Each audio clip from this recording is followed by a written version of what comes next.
বংশগত মানুষ, আমার আব্বা জান, আমার জন্মদাতা বাবা, তার ঔরসাবী জন্মগত সন্তান মানুষ। এই মানুষের কোনো ভ্যালু আল্লাহর কাছে নাই। একমাত্র গুণের মানুষ আল্লাহর কাছে দামি। গুণের মানুষ কাকে বলে বুঝো? যেই জিনিস বানানেওয়ালা কোন কাজের জন্য বানায় না, আকামের জন্য বানায়। মনে করেন এই মাইকওয়ালা মাইক বানাইছে এটা কাজের জন্য, বাতিওয়ালা বাতি বানাইছে কাজের জন্য। মনে রাখবেন, এটা একটা মূলনীতি। যেই বস্তুটা যেই কাজের জন্য বানায়, ওই বস্তুর জন্য ওই কাজ হলো গুণ। ধরেন এই মাইক আমার সামনে, ওর কাম কি? আমার কথাটাকে টেনে মেশিন থেকে, ইউনিট থেকে বের করে হরন দিয়ে দূরে সরাবে। এক কথায় সংক্ষেপ জবাব কি? মাইকওয়ালা মাইক ইঞ্জিনিয়ার যে বানাইছে আওয়াজ দেওয়ার জন্য। কোন কাজের জন্য বলেন? তাহলে মাইকের গুণ কি? আওয়াজ দেওয়া। বাতিওয়ালা বাতি বানাইছে কেন? আলো দেওয়ার জন্য, বাতির গুণ আলো দেওয়া। পাখাওয়ালা পাখা বানাইছে কেন? বাতাস দেওয়ার জন্য, পাখার গুণ হলো বাতাস দেওয়া। ভালো করে বুঝো, মাইকের গুণ আওয়াজ দেওয়া, বাতির গুণ আলো দেওয়া। মাইক যদি আওয়াজ না দেয় সবাই বলবে তারে লাথি মেরে ফেলে দাও, এটা গুণের মাইক না। বাতি যদি আলো না দেয় বলবে ভেঙ্গে ফেল, এটা গুণের বাতি না। যেই জিনিসটা যেই কাজের জন্য বানায় ওই কাজ হলো ওই জিনিসের গুণ। মাইকের গুণ আওয়াজ দেওয়া, বাতির গুণ হলো আলো দেওয়া, পাখার গুণ হলো বাতাস দেওয়া।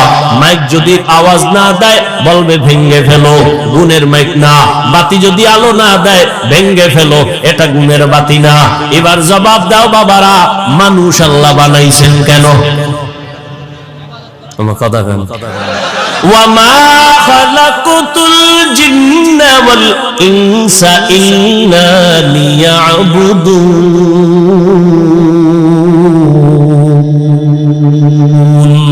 মা খালাকুতুল জিন্না ওয়াল ইনসি বাখা জুজ ইবাদাত নিস্তে মাকসুদ আজ্জাহা। আল্লাহ তাআলা বলেন, আমি মানুষ বানাবার একটাই কারণ ইবাদত। বলেন মানুষের বানানোর কারণ কি? ইবাদত। মানুষ বানাইছেন ইবাদতের জন্য। এবার আমাকে আপনারাই জবাব দেন, মানুষের গুণ কি? বলেন ইবাদত করা। এখন ইবাদত কি? মসজিদ আর মাদ্রাসা, এটা ইবাদত। সারা রাত যায় নামাজে তাসবিহ টানো, দিনের বেলা রোজা রাখো, এটা তোমার ইবাদত না, এটা ইবাদতের অংশ। বান্দা তুমি জীবনে যা করবা, যা বলবা সব ইবাদত। খানা খাওয়া ইবাদত, তুমি ঘুমাইবা ইবাদত, বাথরুমে যাইবা ইবাদত, জীবনে তুমি যা করবা সব ইবাদত। মন গড়া।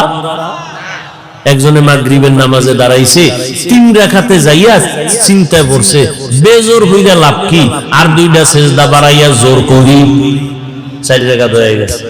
আল্লাহ খুশি না? আল্লাহ কয় বেদবি করলি কেন? সব বাপ নতুন করে দাঁড়ায় কানে ধর, তওবা করে আবার আল্লাহু আকবার বলে নামাজ শুরু কর। জীবনে যা করবা সব ইবাদত হতে হবে আল্লাহর সন্তুষ্টির জন্য, মদিনা ওয়ালা নবীর আদর্শ অনুযায়ী। ও আমার কলিজার যুবক, এই যে 1 বোতল পানি দেখো স্টেজে, পানি পান করার দরকার তোমারও আমারও, পিপাসা নিবারণের জন্য। কিন্তু ইবাদত বানাইয়া পানি পান কর, সওয়াবও হবে, পিপাসাও মিটবে। কেমনে? কষ্টের কিছু না। তুমি কেমনে পান করো? বাম হাতটা নিয়ে লাগায় দেবা বোতলে, ডান হাত দিয়া মুখা খুলে একটা টান মারবা বাম হাতে, আধা লিটার নাই। আমি এটাকে ইবাদত বানায় পান করব।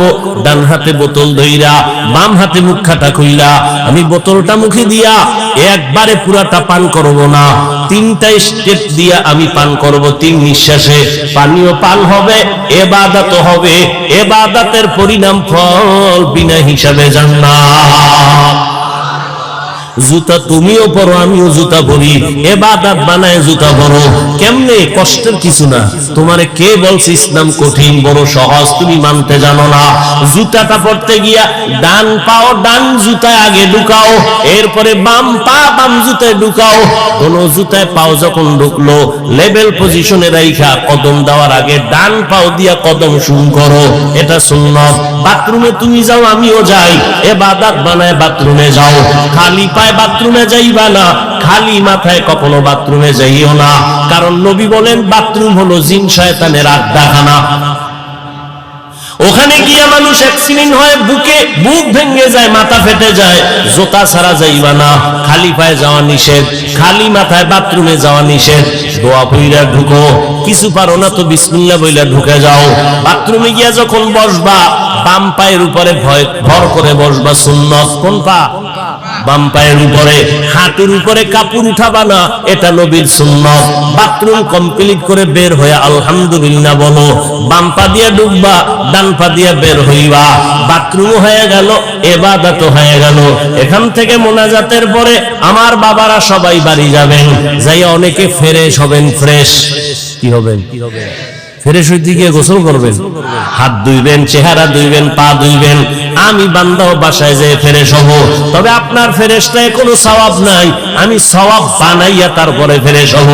আমিও হাত ধুবো, আমিও চেহারা ধুইব, আমিও পাও ধুইব, তবে আমার ধোয়াটা ওযুর কায়দায় হয়ে যাবে। আমি ওযু কইরা গেলাম, এই কোনি পর্যন্ত ধুইলাম, চেহারা পুরাটা ধুইলাম, পা ধুইলাম, ইবাদত হলো, আমার ফ্রেশ হওয়া হয়ে গেল। আর এই ওযু অবস্থায় ঘুমাও, আল্লাহ জান্নাতের দরজা খুলে দিবে। খানা খানা আপনারা, আমরাও তো খানা খাই, কিন্তু বাবা ইবাদত বানায় খানা খাও। নিচু জায়গায় বসো, দস্তারখান বিছায় বসো, দোনো হাতের কবজা পর্যন্ত ধুইয়া তারপরে খানা খাও। যেই প্লেটে ভাত নিবা ওই প্লেটে হাত ধুইবা না, অন্য জায়গায় হাত ধুইয়া বসো। এরপরে খানার প্লেটের ডান দিক দিয়া শুরু করো, লবণ নাও বাম হাতে। আর রহমান আল্লামাল কুরআন খালাকাল ইনসানা আল্লামাহুল বায়ান। আল্লাহ বলেন রহমান হলেন তিনি, কোরআন শিক্ষা দিলেন যিনি। রহমান হলেন তিনি, মানুষ সৃষ্টি করলেন যিনি। রহমান হলেন তিনি, কোরআন শিক্ষা দিলেন যিনি। রহমতের নবী বলেন খায়রুকুম মান তাআল্লামাল কুরআনা ওয়া আল্লামাহ। দুনিয়াতে সব থেকে দামি তারা যারা কোরআন শিখে অন্যদের শিক্ষা দান করে।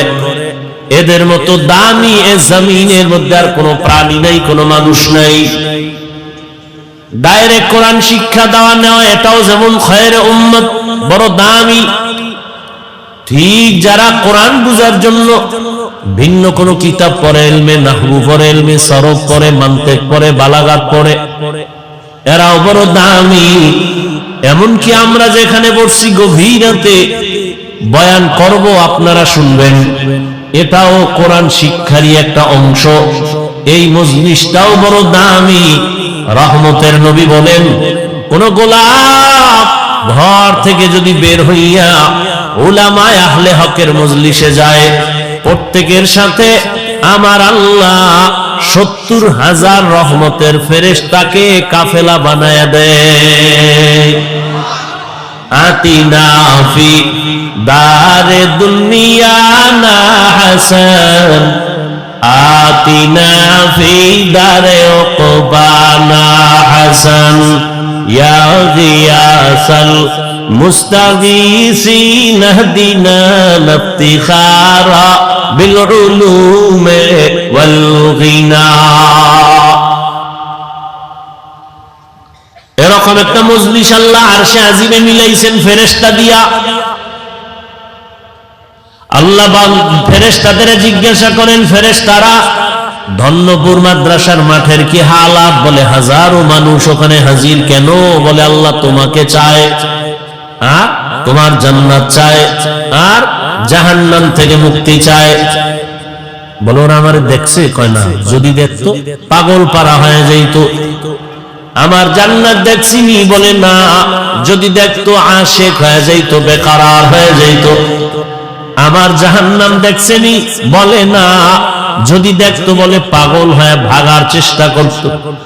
আল্লাহ বলেন ফেরেশতারা সাক্ষী থাক, নিজেরাই বলেছিলাম মানুষ বানাবার প্রয়োজন নাই, আজকে সাক্ষী রেখে আমি আল্লাহ ঘোষণা দিলাম, আমারে না দেখে, জান্নাত না দেখে, জাহান্নাম না দেখে যারা কোরআনের বাগানে বসছে, তোমরা সাক্ষী থাকো, এদের জীবনের সব গুনাহ মাফ করে দিলাম। এত বড় কতি মজলিস। এই মজলিসে আল্লাহ আমাদের তৌফিক দিছেন। এবার নিয়ত খাটি করে বসি যে আল্লাহ গুনাহ নিয়ে ঢুকছি, গুনাহ নিয়ে আর বাসায় যাব না, তওবা করে যাব। শেষ দোয়া করে কান্নাকাটি করে মা বাবার জন্য দোয়া করে যাব, ইনশাআল্লাহ আল্লাহ কবুল করেন। আল্লাহ তাআলা বলেন, দুনিয়াতে আমি মানুষ সৃষ্টি করেছি, মানুষ বড় দামি, আমি আল্লাহ পাক আর কোন প্রাণীকে সৃষ্টির শ্রেষ্ঠ মর্যাদা দেই নাই। ওয়ালাকাদ কাররামনা বানি আদম ওয়া হামালনাহুম ফিল বাররি ওয়াল বাহরি ওয়া রাযাকনাহুম মিনাত তাইয়্যিবাত ওয়া ফাদ্দালনাহুম আলা কাসীরিন মিম্মান খালাকনা তাফদীলা। বনি আদম বড় দামি, আমি আল্লাহ নদীতে পানিতে স্থলে চলার জন্য আমি সুন্দর আয়োজন করেছি। যেই লোহা পানির মধ্যে ছেড়ে দিলে নিচে চলে যায়, আমি আল্লাহ মানুষের এমন মেধা দান করেছি, ওই মেধা দিয়ে এমন ভাবে লোহা দিয়ে স্টিমার বানায়, পানির মধ্যে ভেসে থাকে। এক দেশ থেকে ভিন্ন দেশে বান্দা তার তেজারাতের জন্য, ব্যবসার জন্য চলে যায়। আমি আল্লাহ মানুষের অনেক আদর করে বানিয়েছি, আমি আল্লাহ তাদের জন্য উত্তম খানার আয়োজন করেছি। গর্তের পিপিলিকা আমি আল্লাহ তার খানা আমি দেই, উড়ন্ত পাখির খানাও আমি দেই, জঙ্গলের প্রাণীর খানাও আমি দেই, নদীর মধ্যে হাজারো ধরনের প্রাণীর খানা আমি দেই, মানুষের খানাও আমি আয়োজন করেছি। তবে দুনিয়ার সব প্রাণী থেকে মানুষের খানা বড় দামি, সুস্বাদু, বড় পিওর, হালাল। এরপরও কিছু নিমক হারাম আছে, আল্লাহর দেওয়া হালালটা খাইব না। ওই কুকুরের হাজারবার বিরিয়ানি দিলেও পায়খানা না খাইলে কলিজা ঠান্ডা হয় না। দুনিয়াতে কিছু মানুষ রূপী হারাম করেছে, হালাল খাইয়াও মদের বোতল না নিলে কলিজা ঠান্ডা হয় না, বিড়ি না টানলে ওর শরীর গরম হয় না। না এরকম বিড়ি খোর, আল্লাহ হেদায়েত দান করেন। আল্লাহ পাক বলেন, আমি মানুষ বানাইয়া শ্রেষ্ঠত্ব দান করলাম, আবার মানুষের মধ্যে একে অন্যের তুলনায় মর্যাদা দান করলাম। মানুষ এত দামি করে আমি বানাইছি, এই মানুষ যেন তার সৃষ্টির শ্রেষ্ঠ মর্যাদা ধরে রেখে জীবন চালাইতে পারে। এজন্য আমি আল্লাহ দুইটা ব্যবস্থা দিলাম। এক ব্যবস্থার নাম রিজালুল্লাহ, আর এক ব্যবস্থার নাম হলো কিতাবুল্লাহ। ব্যক্তি আর কিতাব। জমিনে যত ব্যক্তি আল্লাহ দিয়েছেন, এর মধ্যে শ্রেষ্ঠ ব্যক্তি রাহমাতুল লিল আলামিন। আর আল্লাহ যত কিতাব দিয়েছেন, সমস্ত কিতাবের মধ্যে শ্রেষ্ঠ কিতাব কোরআনুল কারীম। শ্রেষ্ঠ ব্যক্তি, এই কথা কোন শ্রেষ্ঠ ব্যক্তি কে? এই মাত্র না বলছি, ইমামুল আউয়ালিন আল আখিরিন বহরে সাদকা রাহমাতাল লিল আলামিন সাইয়্যিদুল কাউনাইন খাতমুল মুরসালিন আখির আমদ বুদ ফখরুল আউয়ালিন। কেমন একজন নবী যার কোনো তুলনা। মুসা নবী আল্লাহর বন্ধু, ইব্রাহিম আল্লাহর বন্ধু, ঈসা নবী আল্লাহর বন্ধু, দাউদ নবী আল্লাহর বন্ধু। নবী আল্লাহ কয়, সব নবী আমি আল্লাহর বন্ধু, মুহাম্মদও আমার বন্ধু। তবে ব্যবধান, সব নবী রাসূল আমার আল্লাহ তাআলার আশিক, আর আল্লাহ বলেন আমি নিজে হলাম মুহাম্মদের আশিক। সব ব্যক্তিদের মধ্যে শ্রেষ্ঠ রাহমাতুল লিল আলামিন। আর আল্লাহ যত কিতাব দিবেন, শ্রেষ্ঠ কিতাব কি? কোরআনুল কারীম। বলেন কি? আমি যেভাবে বলি এইভাবে বলবেন, কোরআনুল কারীম। এই দুটোটা আলহামদুলিল্লাহ আমরা বেশ, কিন্তু কপাল খারাপ, চিনি না, নবীরেও চিনি না, কোরআনও জানি না। অনেকের ঘরে কোরআন শরীফ আছে, 20 বছর হয়ে গেল, একদিন খুললেও দেখলো না ভেতরটা কেমন। এমন কপাল পুরছে আমাদের। রহমতের নবী বিদায় বেলা বলে গেলেন, এই উম্মতের দল, দুটো জিনিস আমি রেখে যাই, ধরে যদি রাখো ঈমানও যাবে না, সম্মানও যাবে না। قال رسول الله صلى الله عليه وآله وسلم تركت فيكم أمرين لن تضلوا ما تمسكتم بهما كتاب الله وسنة رسوله। রহমতের নবী বলেন, দুই জিনিস ধরে রাখ, ঈমানও যাবে না, সম্মানও যাবে না। এক হলো আল্লাহর দেওয়া কিতাব কোরআন, দ্বিতীয় হলো আমি মুহাম্মদের রেখে যাওয়া আদর্শ। ১৫০০ বছর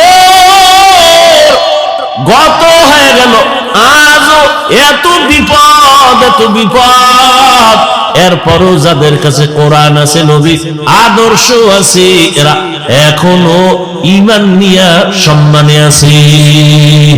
এদের ঈমানও যায় নাই, সম্মানও যায় না, গেছে। যাদের কাছে আল্লাহর নবীর আদর্শ আছে, কোরআন আছে, এদের কোনো চিন্তা নাই।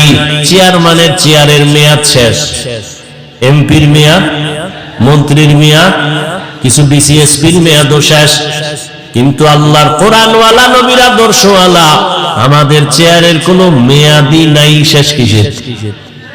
কোনো মেয়াদ নাই, শেষ কি আবার? আল্লাহর দেয়া সম্মান আর টাকা দিয়া কেনা সম্মান ভালো করে বুঝো। টাকা দিয়া সম্মান কিনলে একবারে পায় ফুলের মালা, ফাইনালে জুতার মালা। আর আমার আল্লাহর দেয়া সম্মান যারা নিবেন, এরা দুনিয়ায়ও বাদশাহ, পরকালেও বাদশাহ। তোমার ওই সম্মান নিয়ে কি লাভ হবে? আল্লাহ হেদায়েত দান করেন। আল্লাহর কোরআন এখন আমাদের সামনে আছে, নবীর আদর্শ এখনো আছে। এই দুইটা জিনিস ধরে রেখে সামনে আগাও।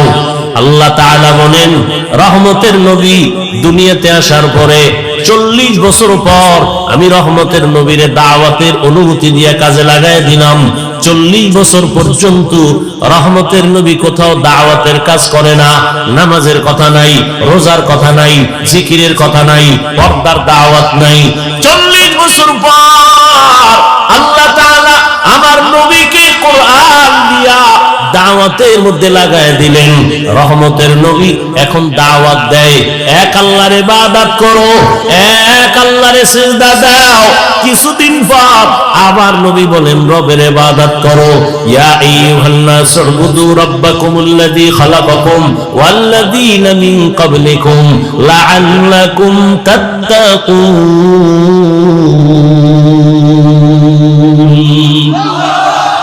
রবের ইবাদত করো। কিছুদিন পরে নবী বলেন, রহমানের ইবাদত করো। মক্কার মুশরিকরা বলে, রে মুহাম্মদ আব্দুল্লাহর ছেলে, একবার বলো আল্লাহর ইবাদত করতে, আর একবার বলো রহমানের ইবাদত করতে। তাহলে তোমার রব কি দুইজন নাকি?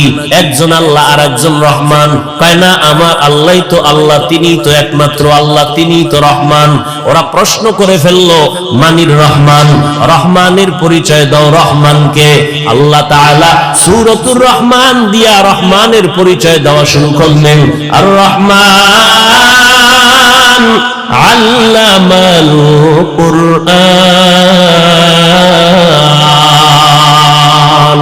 রহমান হলেন তিনি, কোরআন শিক্ষা দিলেন যিনি, খলাকাল ইনসান, মানুষ সৃষ্টি করলেন যিনি। আল্লাহ যে বললেন, বলাটা আমাদের বাস্তবতার টোটাল উল্টা বললেন। আল্লাহ বলেন, আমি মানুষ সৃষ্টি করার আগে কোরআন শিখেছি, এরপরে মানুষ সৃষ্টি করেছি। অথচ বাস্তব হলো, আমরা দুনিয়াতে আসছি আগে, সৃষ্টি আগে, তারপরে আমরা বড় হইয়া কোরআন শিখলাম। আল্লাহ বলে, না না, আমি মানুষ সৃষ্টি করি নাই, আগে কোরআন শিখেছি, তারপরে মানুষ বানাইছি। ও আল্লাহ উল্টা বললেন কেন? আল্লাহ পাক রব্বুল আলামিন উল্টা কেন বলছেন? মুফাসসিরিনে কেরাম বলেন, আল্লাহর কথা উল্টা না বুঝার মধ্যে আমাদের দুর্বলতা আছে। ফিআলুল হাকিম লা ইয়াখলু আনি হিকমাহ, হাকিমের কোনো কাজ হিকমত থেকে খালি না, জ্ঞানীদের কোনো কাজ জ্ঞান থেকে শূন্য না। ও দয়ার মালিক কেন উল্টা বললেন? আগে কোরআন শিখাইছেন, তারপরে মানুষ বানাইছেন। অথচ আল্লাহ আগে আমাদের বানানোর পর এরপরে কোরআন শিখাইছেন। স্বয়ং রাসূলকেই তো 40 বছর পরে আল্লাহ কোরআন দিলেন, এর আগে কোরআন দেন নাই। আল্লাহ উল্টা কেন বললেন? মুফাসসিরিনে কেরাম তার জবাব লেখেন, আল্লাহ তাআলার আদালতে যেই মানুষের কথা বলা হয়েছে, ওই মানুষ আর তুমি আমি মানুষ এক না। এই আপনারা তো সব বুদ্ধিমান, আপনাদের তুলনায় আমরা বোকা, আর আমি তো আরো বেশি বোকা। কারণ এলেম আমল কিচ্ছু নাই। আপনাদের দোয়া, মুরব্বীদের কিছু দোয়া, সবাইকে আর বরদোয়া করেনি। এই সবাই বরদোয়া করে, আর যেই সোরারা বরদোয়া করে ওদের বরদোয়া লাগবেও না। ভালো মানুষ কখনো বরদোয়া করে না। একটু সময় দিলে কিছু কথা বলি, নাইলে মোনাজাত দিয়ে যাইগা। কারণ শয়তান তো আর ও বইয়ে থাকতে পারে না। ওর কাজই হইলো ভালো কাজের মধ্যে ডিস্টার্ব করা। এক ডিস্টার্ব মোবাইল, আর এক ডিস্টার্ব বলবে আর কত, যদি পুরান বয়ান চল বাড়ি ল, আবার কারো বিড়ির নেশা, আবার ঘুরে টুরে বসবো। ডিস্টার্ব করেন না, নিজের কপালটাও ঘুরিয়েন না, অন্যের কপাল পড়ার অপচেষ্টাও করিয়েন না। আল্লাহ মজলিস কবুল করেন। কিছুক্ষণ কথা বলবো, উঠা বসা কইলেন না আল্লাহর ওয়াস্তে। আল্লাহ পাক যেই মানুষ এখানে ইঙ্গিত করেছেন, সেই মানুষ আর আমরা মানুষ কিনা? কথা বলেন একই। এখানে সবাই আমরা মানুষ, কিন্তু সবাই প্রিয় মানুষ না। এখানে মসজিদ আছে, কার ঘর? বাইতুল মুকাররম মসজিদটা কার ঘর? দুনিয়ার জমিনে যতগুলো মসজিদ সব আবার আল্লাহর ঘর, তবে বাইতুল্লাহর মতো একটাও না। কি বাইতুল্লাহ কেমন? ইন্না আউওয়ালা বাইতিন উযিআ লিন-নাসি লাল্লাযী বিবাক্কাতা মুবারাকান ওয়া হুদা, মুবারাকান ওয়া হুদাল লিল আলামিন।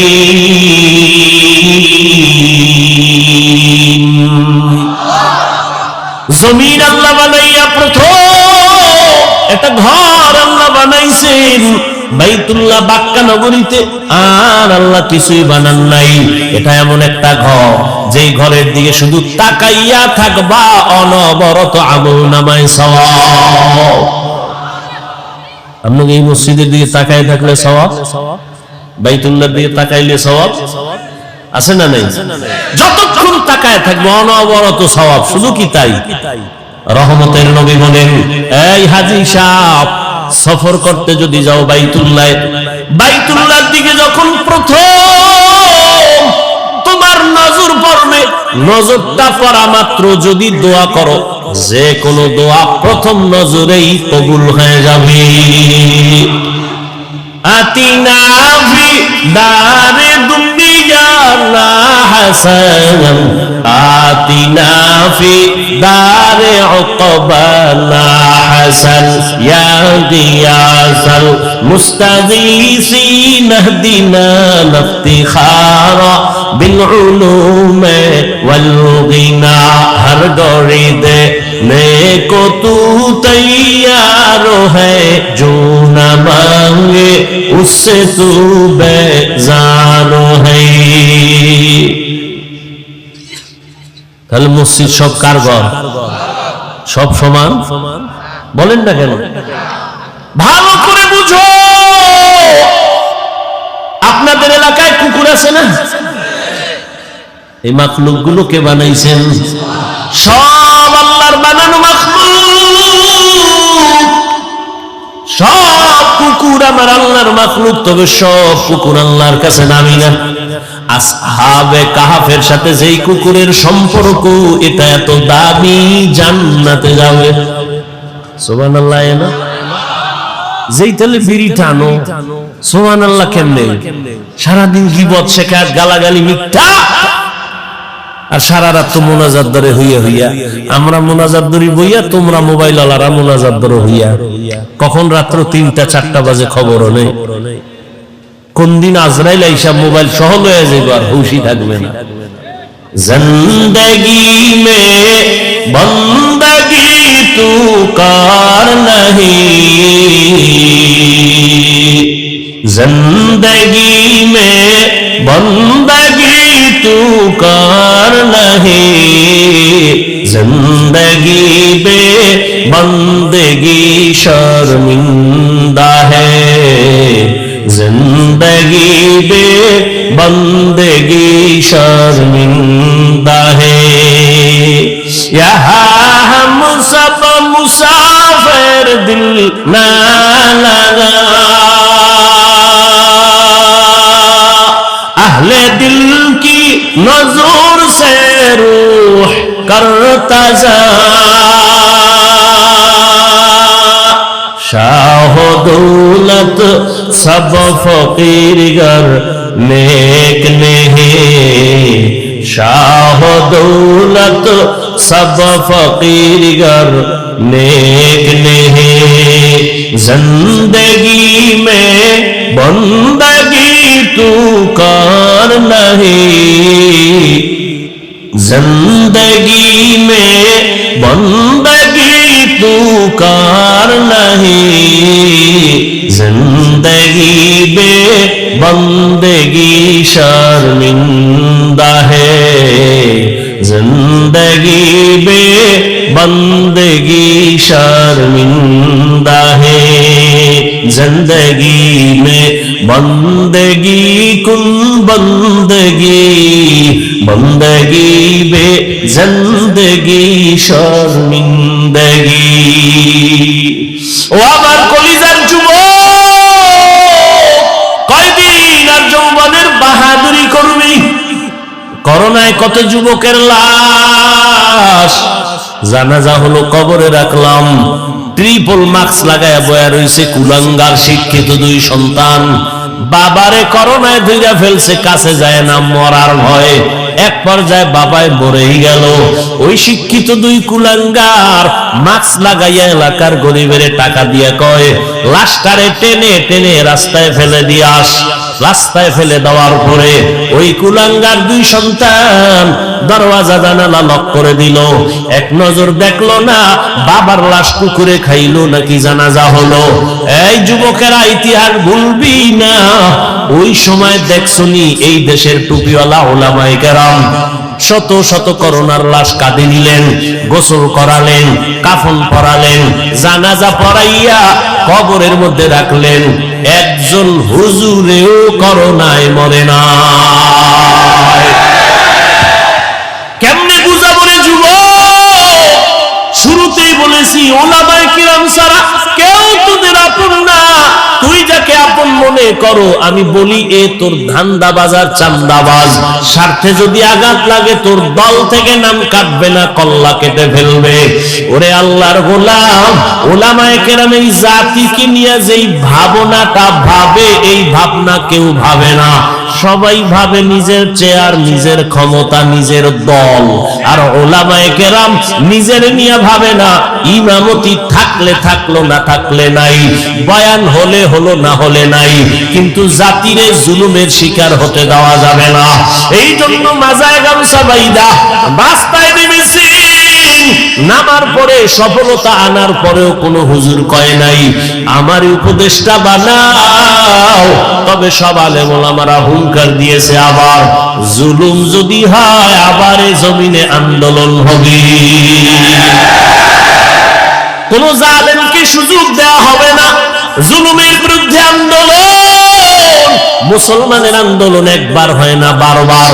মুসলমান জীবন একবার দেয় না, বারবার। উম্মতের জন্য আলেমরা ভাবে। এই যুবক, বহু বুদ্ধি লয়ে ঘুরো, একটু জবাব দাও বাবারা। একটা সরকারি চাকরি করে এক ব্যক্তি বা বেসরকারি চাকরি করে, ডিউটি কয় ঘন্টা? আর তাড়াতাড়ি বলো। 8 ঘন্টা। বেতন, নিম্নে বেতন কত? 20,000 ধরো। কত? 20,000 টাকা বেতন। আর টেবিলের নিচে আজে বাজে মুক্তা তো আছেই, কত ফিরি। আর বলো বাবা, একজন আলেম মসজিদে ইমামতি করে, তার ডিউটি কয় ঘন্টা? বলো। বেতন কত? 6 লাখ। 5,000 6,000 7,000 6 মাস বাকি, সভাপতি 100 টাকা দেয়, তাও ঠিক মতো মাসে মাসে দেয় না। ওরে এক ওয়াক্ত নামাজ যদি না পড়ায়, রিকশা ড্রাইভার আইয়াও ধমক দেয়, হুজুর গেছিলেন কই? হুজুর বলে, তুমি কে আমারে ধমক দিলা? আমি রিকশা ড্রাইভার। তোমার এত পাওয়ার কেন? কয় 5 টাকা মাসে বেতন দেই। কি পরিমাণ জুলুম করতেছো! অথচ তোমার যেই সরকারের টাকা নিয়ে চলো, যেই কোম্পানির মালিকের চাকরি করে টাকা নিয়ে সংসার চালাও, ওই কোম্পানির বিরুদ্ধে আবার মানববন্ধন করো, সরকারের বিরুদ্ধে মানববন্ধন করো, বেতনের স্কেল বাড়াও, না হয় গদির মধ্যে লাল বাতি জ্বালায় দিব। আর একজন ইমাম 5-7 হাজার টাকা বেতন পাইয়াও 6 মাসেও বাকি পায় না। কোনদিন বলে নাই বেতন বাড়াও, কোনদিন বলে নাই আমার বেতন বাকি কেন। বরং যত মানুষ গালি দেয়, আল্লাহর বান্দা কলিজা বইরা দোয়া করে, ও দয়ার মালিক, এলাকায় শান্তি দাও, এলাকার রোগীদের সুস্থ বানায় দাও, কবরওয়ালাদের জান্নাত দাও, ব্যবসায়ী চাকরিজীবীদের কামাই রুজিতে বরকত দাও। এরপরও যারা হুজুরের বিরুদ্ধে লেখো, তোর মতো কুলাঙ্গার এই জমিনে আর কেউ না। মেরা এজাজু করদন বেহিসাব, খলকেরা দাদন জওয়াবে বাসওয়াব, হক না দারত দোস্তে খলকা জারেরা, নিস্তে ই খাসলত একে দিনদারেরা। ও আমার কলিজার যুবক, জিল্লা না এখনো পর্যন্ত বুঝলে না তোমার আসল কে আর নকল কে রে বাবা। আজকে তুমি যার পিছনে ঘুরো, তোমার জন্য কিন্তু সে কাঁদে না। এজন্য একজনে বলছে, তুমি যাকে ভালোবাসো সে তোমার বন্ধু না, তোমাকে যে ভালোবাসে সে তোমার বন্ধু। তুমি যাকে ভালোবাসো সে তোমার, তোমারে যে ভালোবাসে সে তোমার আসল বন্ধু। এরে নবীর উম্মতের দল, আল্লাহ তাআলা বলেন, মানুষ আমি বানাইছি, সব মানুষ এক না। কুকুর আল্লাহ বানাইছেন, সব এক না। আপনাদের এলাকায় গরু আসেনি? আল্লাহ সব গরু বানাইছেন, সব আল্লাহর মখলুক, সব গরুর দাম নাই। কিন্তু মুসা নবীর সাথে যেই গাভীটার সম্পর্ক, এটার দাম বেড়ে গেছে, জান্নাতে যাবে। পিপিলিকা আছে না নাই? সব পিপিলিকা আল্লাহর বানানো মখলুক, সব পিপিলিকার দাম নাই। সুলাইমান নবীর সাথে যেই পিপিলিকার সম্পর্ক, ওই পিপিলিকা আল্লাহর জান্নাতে যাবে।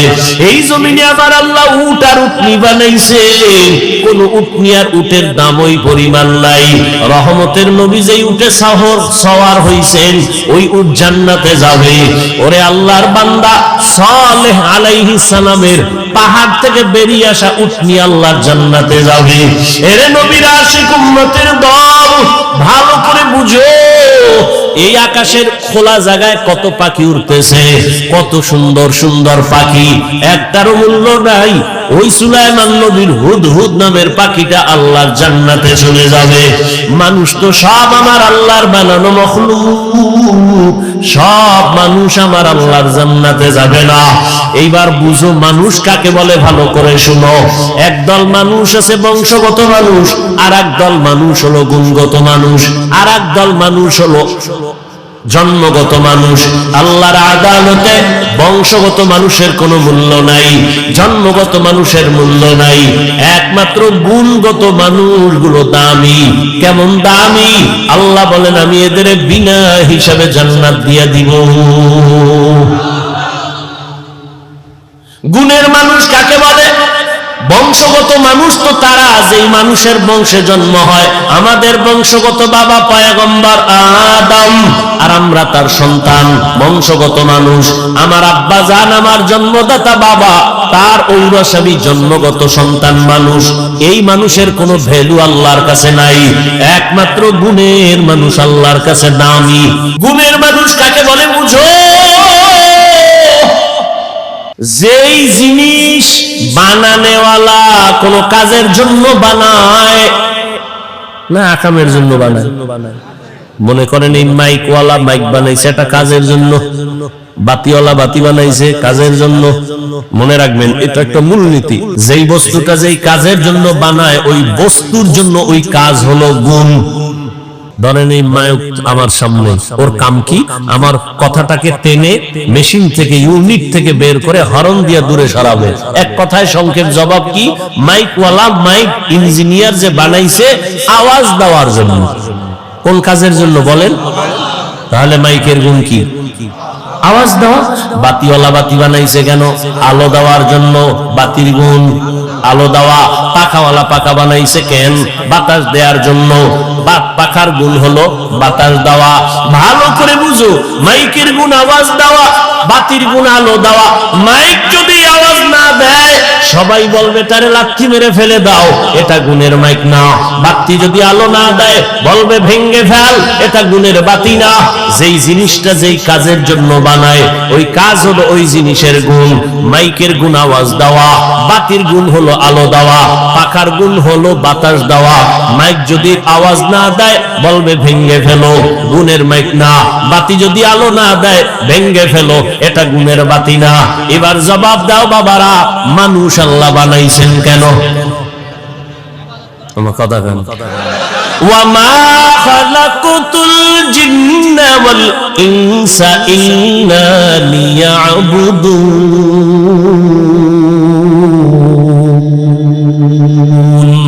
মা খালাকুতুল জিন্না ওয়াল ইনসি বাখা জুজ ইবাদাত নিস্তে মাকসুদ আজ্জাহা। আল্লাহ তাআলা বলেন আমি মানুষ বানাবার একটাই কারণ ইবাদত। বলেন মানুষের বানানোর কারণ কি? ইবাদত। মানুষ বানাইছেন ইবাদতের জন্য। এবার আমাকে আপনারাই জবাব দেন, মানুষের গুণ কি? ইবাদত করা। বলেন ইবাদত করা। এখন ইবাদত কি? কয় মসজিদ আর মাদ্রাসা, এটা ইবাদত। সারা রাত যায় নামাজে তাসবিহ টানো, দিনের বেলা রোজা রাখো, এটা তোমার ইবাদত না, এটা ইবাদতের অংশ। বান্দা তুমি জীবনে যা করবা যা বলবা সব ইবাদত। খানা খাওয়া ইবাদত, তুমি ঘুমাইবা ইবাদত, বাথরুমে যাইবা ইবাদত, জীবনে তুমি যা করবা সব ইবাদত। মন গড়া। একজনে মাগরিবের নামাজে দাঁড়াইছে, 3 রাকাতে যাইয়া চিন্তায় পড়ছে বেজোর হইয়া লাভ কি, আর 2টা সিজদা বাড়াইয়া জোর করি 4 রাকাত হয়ে গেছে। আল্লাহ খুশি না? আল্লাহ কয় বেদবি করলি কেন? সব বাপ নতুন করে দাঁড়ায় কানে ধর, তওবা করে আবার আল্লাহু আকবার বলে নামাজ শুরু কর। জীবনে যা করবা সব ইবাদত হতে হবে আল্লাহর সন্তুষ্টির জন্য, মদিনা ওয়ালা নবীর আদর্শ অনুযায়ী। ও আমার কলিজার যুবক, এই যে 1 বোতল পানি দেখো স্টেজে, পানি পান করার দরকার তোমারও আমারও পিপাসা নিবারণের জন্য, কিন্তু ইবাদত বানাইয়া পানি পান কর, সওয়াবও হবে, পিপাসাও মিটবে। কেমনে? কষ্টের কিছু না। তুমি কেমনে পান করো? বাম হাতটা নিয়ে লাগায় দেবা বোতলে, ডান হাত দিয়া মুখা খুলে একটা টান মারবা বাম হাতে, 1/2 লিটার নাই। আমি এটাকে ইবাদত বানায় পান করব। ডান হাতে বোতল ধইরা বাম হাতে মুখাটা খুইলা আমি বোতলটা মুখে দিয়া একবারে পুরাটা পান করব না, 3টা স্টেপ দিয়া আমি পান করব। 3 নিঃশ্বাসে পানিও পান হবে, ইবাদত হবে। ইবাদতের পরিণাম ফল বিনা হিসাবে জান্নাত। জুতা তুমিও পরো, আমিও জুতা পরি, ইবাদত বানায় জুতা পরো। কেমনে? কষ্টের কিছু না। তোমারে কে বলছে ইসলাম কঠিন? বড় সহজ, তুমি মানতে জানো না। জুতাটা পরতে গিয়া ডান পাও ডান জুতায় আগে ঢুকাও, এরপরে বাম পা বাম জুতায় ঢুকাও। কোন জুতায় পাও যখন ঢুকলো লেভেল পজিশনে রাইখা কদম দেওয়ার আগে ডান পাও দিয়া কদম শুরু করো, এটা সুন্নাত। বাথরুমে তুমি যাও, আমিও যাই, ইবাদত বানায় বাথরুমে যাও। খালি বাথরুমে যাইবা না, খালি মাথায় কখনো বাথরুমে যাইও না, কারণ নবী বলেন বাথরুম হলো জিন শয়তানের আড্ডাখানা। ওখানে গিয়া মানুষ অ্যাক্সিডেন্ট হয়, বুক ভেঙে যায়, মাথা ফেটে যায়। জুতা ছাড়া যাইবা না, খালি পায়ে যাওয়া নিষেধ, খালি মাথায় বাথরুমে যাওয়া নিষেধ। দোয়া পইরা ঢুকো, কিছু পারো না তো বিসমিল্লাহ বইলা ঢুকে যাও। বাথরুমে গিয়া যখন বসবা বাম পায়ের উপরে ভর করে বসবা, সুন্নাত। কোন পা? বাম পায়ের উপরে, হাঁটুর উপরে কাপড় উঠাবা না, এটা নবীর সুন্নাত। বাথরুম কমপ্লিট করে বের হয়ে আলহামদুলিল্লাহ বলো, বাম পা দিয়ে ঢুকবা, ডান পা দিয়ে বের হইবা। বাথরুম হয়ে গেল, ইবাদত হয়ে গেল। এখান থেকে মোনাজাতের পরে আমার বাবারা সবাই বাড়ি যাবেন, যাই অনেকে ফ্রেশ হবেন। ফ্রেশ কি হবেন? ফ্রেশ হইতে গিয়ে গোসল করবেন, হাত ধুইবেন, চেহারা ধুইবেন, পা ধুইবেন। আমি বান্দাও বাসায় যেয়ে ফ্রেশ হব, তবে আপনার ফ্রেশটায় কোনো সওয়াব নাই। আমি সওয়াব বানাইয়া তারপরে ফ্রেশ হব। আমিও হাত ধুব, আমিও চেহারা ধুইব, আমিও পাও ধুইব, তবে আমার ধোয়াটা ওযুর কায়দায় হয়ে যাবে। আমি ওযু কইরা গেলাম, এই কোনি পর্যন্ত ধুইলাম, চেহারা পুরাটা ধুইলাম, পা ধুইলাম, ইবাদত হলো, আমার ফ্রেশ হওয়া হয়ে গেল। আর এই ওযু অবস্থায় ঘুমাও, আল্লাহ জান্নাতের দরজা খুলে দিবে। খানা খান আপনারা, আমরাও তো খানা খাই, কিন্তু বাবা ইবাদত বানায় খানা খাও। নিচু জায়গায় বসো, দস্তারখান বিছায় বসো, দোনো হাতের কবজা পর্যন্ত ধুইয়া তারপরে খানা খাও। যেই প্লেটে ভাত নিবা ওই প্লেটে হাত ধুইবা না, অন্য জায়গায় হাত ধুইয়া বসো। এরপরে খানার প্লেটের ডান দিক দিয়া শুরু করো, লবণ নাও বাম হাতে। কি বাম হাতে লবণ? এটা সোরা কিছু ভদ্র দেখায়, আমি ভদ্র, কারণ বাম হাত দিয়ে লইলে একটু বাথরুমের ফ্লেভার আছে তো মজা হয়। নিকৃষ্ট মূর্খ, বাম হাতে লবণ লয়, ময়লা লাগে। বাথরুমের ময়লা এটা কেমন? মনে করে বুদ্ধিজীবী, বুদ্ধির বও না। আচ্ছা, তার সেরা পৃথিবীতে শ্রেষ্ঠ বুদ্ধিজীবী কোরআনওয়ালারা, কারণ সব থেকে বড় বুদ্ধির গাইডের নাম কোরআন। আর এটা যার সিনা আছে সে হলো শ্রেষ্ঠ বুদ্ধিজীবী। ভাইরা আমার, এই জন্য কেউ কান্দে, কেউ কান্দে, কামতেছে, কেউ খবর নাই। হুজুরদের কোনো টেনশনই নেই, আছে আগেও যেমন, এখনো তেমন, ভবিষ্যতেও তেমন। কারণ আমরা মানুষের গোলাম না, আমরা একমাত্র আমার আল্লাহর গোলাম। কার গোলাম? আর তোমরা আমাকে অনেকের গোলাম বলো না, তুমি কার গোলাম? হ্যাঁ বেটা, আহমদ শফি হাটাজারি শাইখুল ইসলাম রাহমাতুল্লাহ আলাইহি আওয়ামী লীগের কাছে গেছে, কেউ বিএনপির কাছে গেছে। যাওয়াটা তুমি দালাল মনে করো কেন? ওলামায়ে কেরাম যদি যায় তার রং ঠিক রেখে ইসলামের স্বার্থে যায়। তুমি কোন স্বার্থে দৌড়াও? তুমি যে বড় দালাল, তোর খবর আছে? আলেমের ভুল ধরো না, মানে কপাল বাকিটাও পুরার জন্য। এই বাংলাদেশে যত ঝামেলা দেখো, একমাত্র ওলামায়ে কেরামের সাথে বেয়াদবি করার কারণেই হচ্ছে। এখনো যারা বেয়াদবি করো, গাঁটটি রেডি রাখ, পালানোর সময় জুতাও নিতে পারবি না, রেডি থাক। আল্লাহ হেদায়েত দান করুন। এরে নবীর উম্মত, মানুষের গুণের নাম কি ভুলে গেছেন? 5 মিনিটে মানুষের গুণের নাম ইবাদত। এখন ইবাদতটা মন গড়া না, না, নবীর তরিকায় হতে হবে। এখন নবীর তরিকা আদর্শ আছে কোরআন হাদিসে, কোরআন হাদিস পড়তে জানেন না। এখন কেমনে যাবেন? কোরআন হাদিস পড়নেওয়ালা উলামায়ে কেরামের কাছে যাও, ইবাদতের নিয়ম শিখিয়া এরপরে ইবাদত করো। তখন হবে তুমি গুণের মানুষ। গুণের মানুষের জন্য বিনা হিসাবে জান্নাত। আল্লাহ এই দিকে ইঙ্গিত করে বলেন, আমি আগে মানুষ বানাই নাই, আগে কোরআন শিখাইছি, তারপরে মানুষ বানাইছি। অর্থাৎ যারা কোরআন হাদিস শিখিয়া ওলামায়ে কেরামের নেক নজর নিয়া যারা ইবাদত করবে তারা গুণের মানুষ, তারা জান্নাতি। আল্লাহ এই দিকে ইঙ্গিত করে বলেন, আমি আগে মানুষ বানাইছি, তারপরে কোরআন শিখাইছি। আগে কোরআন শিখাইছি, তারপরে মানুষ বানাইছি। ও আল্লাহর বান্দারা, এখানে আমরা যারা বসে আছি সবাই তো মানুষ, তবে গুণের মানুষ হতে পারলাম কিনা বড় ভয়। ওরে গুণের মানুষ তো হতে পারি নাই, যে কারণে এত বয়ান, এত বয়ান, এত বয়ানের পরও চোখে পানি আসে না, নামাজ পড়ি না, পর্দা করি না। ও যুবক, এখানে যারা বসে আছো যুবক বাবারা, তুমিও মুসলমান, আমিও মুসলমান। তোমার আমার আল্লাহ এক না দুই? তোমার আমার নবী, তোমার আমার কাবা, তোমার আমার ধর্ম, তোমার আমার ইসলাম, তোমার আমার কালেমা। ভালো করে বুঝুরে বাবা, পশুকে আল্লাহ ভালো মন্দ যাচাই করার জ্ঞান দান করেন নাই, মানুষকে দিয়েছেন। তোমার আমার আল্লাহ এক, নবী এক, কোরআন এক, কাবা এক, ধর্ম এক, কালেমা এক, দুনিয়াতে আসছি তাও এক, বিদায় বেলা কাফন হবে তিনটা তাও এক। আমি হাফিজুর রহমান বা কোন বড় এমপি মারা গেলে তার একটা কাফন বাড়ানো হবে না।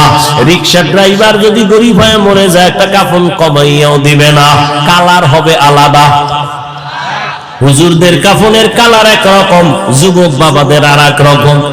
কে হুজুর কে হুজুর না, কে ধনী কে গরিব, কে আলেম কে মূর্খ, সব এক কালারের কাফনের প্যাকেট হবে। আজকে আমি বক্তা বক্তা যত ভাব দেখাই আর তুমি যত ক্ষমতার ভাব দেখাও, সাদা কাফনে যেদিন ঢুকবা ওই দিন সবার ভাবগুলো বন্ধ হয়ে যাবে। ও আল্লাহর বান্দা, কবরের সাইজ হবে ওই কবরে রাখার পরে প্রশ্ন হবে তিনটা তাও এক।